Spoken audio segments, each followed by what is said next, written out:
Hi guys, good morning. Welcome back to my channel. Work from home po tayo ngayon since most of the areas dito sa Dubai is blocked pa yung mga roads and ibang streets is flooded pa. So update lang tayo. So we are working at home. Since we are working at home, yan, mag-agahan muna tayo.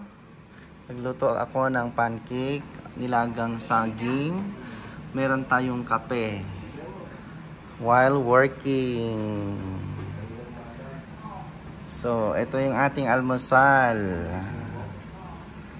Madami tayong workloads today. So, kailangan ng energy at saka carb.